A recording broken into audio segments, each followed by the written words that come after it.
This morning, 3 people shot dead in Jacksonville, Florida, in a shooting police say was racially motivated.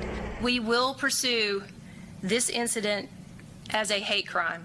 Police say the shooter, a white male wearing a tactical vest and mask, opened fire in a Dollar General store Saturday afternoon, killing 2 men and a woman, all of them black, before turning the gun on himself.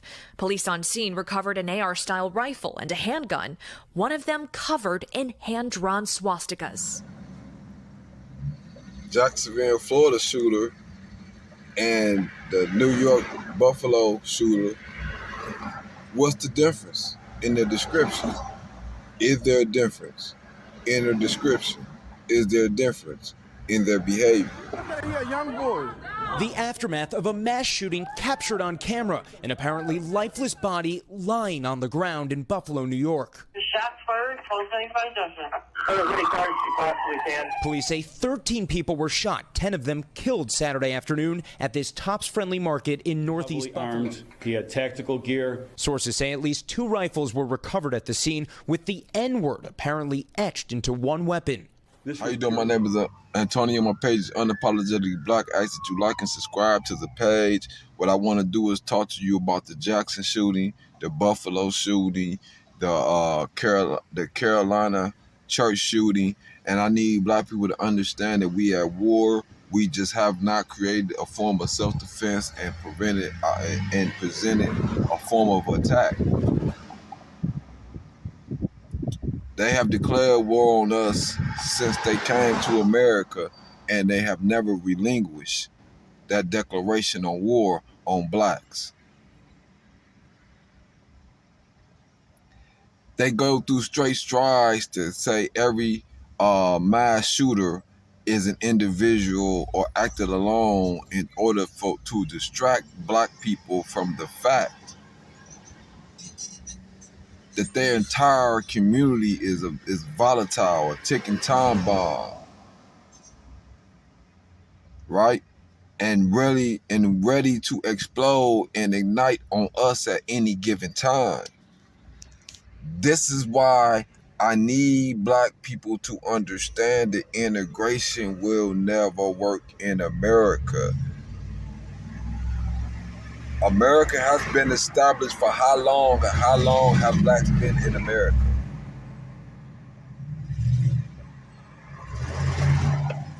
This is what we have to understand, is that their hate for us is innate to them. It is in their nature.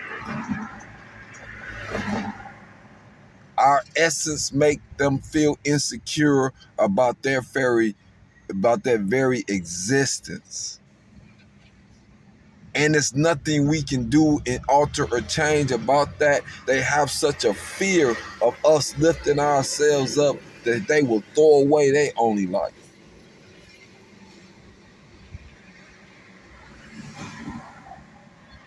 This is a dark day in Jacksonville's history. Any loss of life is tragic, but the hate that motivated the shooter's killing spree adds an additional layer of heartbreak. Authorities say earlier in the day, the man had sent racist writings to local law enforcement, to media, even his own parents, expressing his desire to kill black people. Portions of these manifestos detail the shooter's disgusting ideology of hate.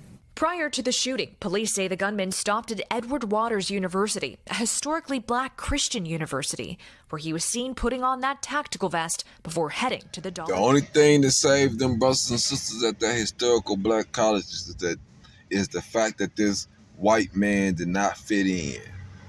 This is why complete inclusion is harmful to us as a people. The only thing that saved those black students is the fact that he did not fit in. And if we lived in our communities and was fully on alert when one of those outsiders came to our community, then we could prevent this from happening. And that's not being xenophobic. What they mean, fear strangers, when it comes to us as black people. when you look at the depthness of the evil that we as a people deal with when it comes with this integration.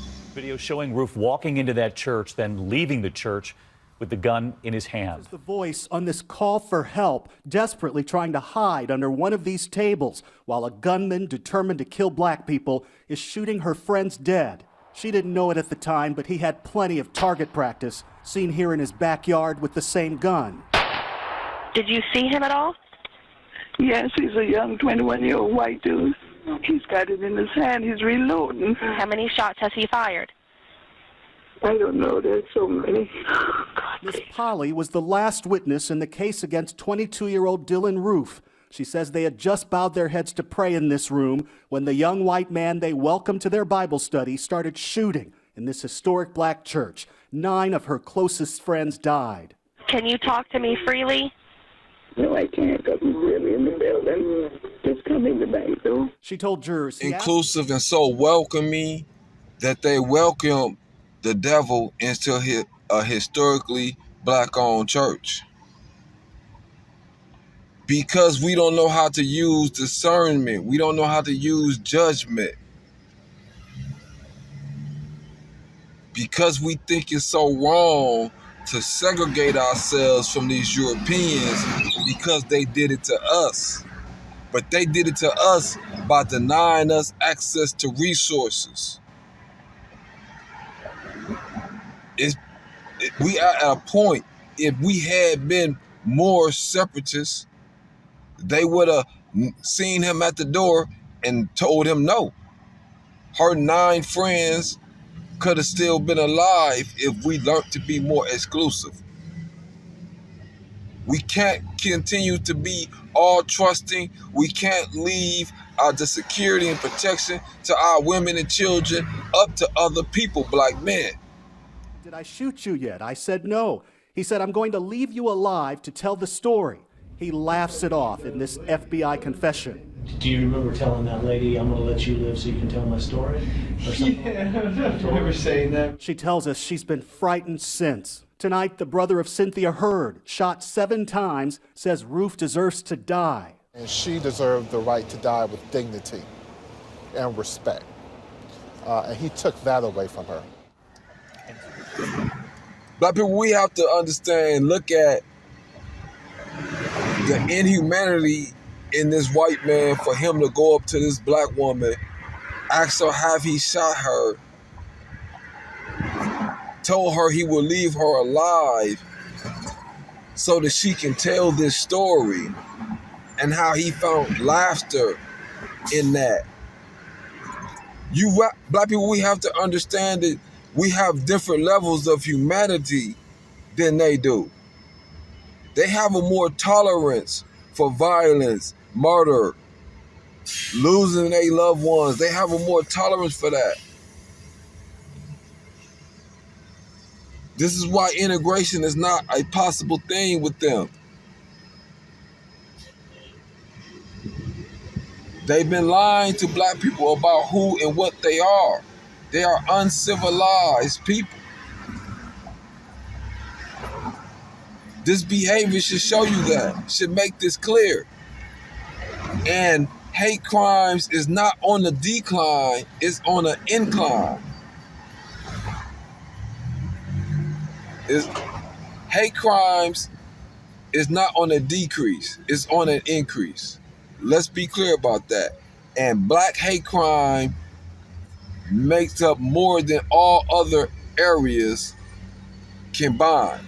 Anti-black hate crime makes up more than any other group of people combined. Look at that. That's a 14% increase right there. Mm-hmm. And in the mix 2020, one quick thing. We saw an inflection change in 2020 where anti-black hate crimes have been going down since 96 as a proportion of all hate crimes.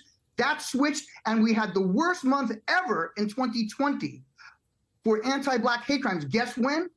During the George Floyd protests in June. And it's staying up longer. Kneeled on a black man's neck for 9 minutes. Black people went to the streets to protest for their own civil liberties, This enraged white people and increased hate crime. Because black people felt it was unjust to kneel on a black man's neck for 20 minutes for a so-called counterfeit 20 that nobody has ever seen yet. This enraged white people to increase hate crimes universally. And you want to believe that integration is possible. Integration is only possible with white people is if you accept being less than them. Integration is only acceptable for white people is if you accept as black people to be beneath them. I don't accept being beneath anyone. Integration is not possible.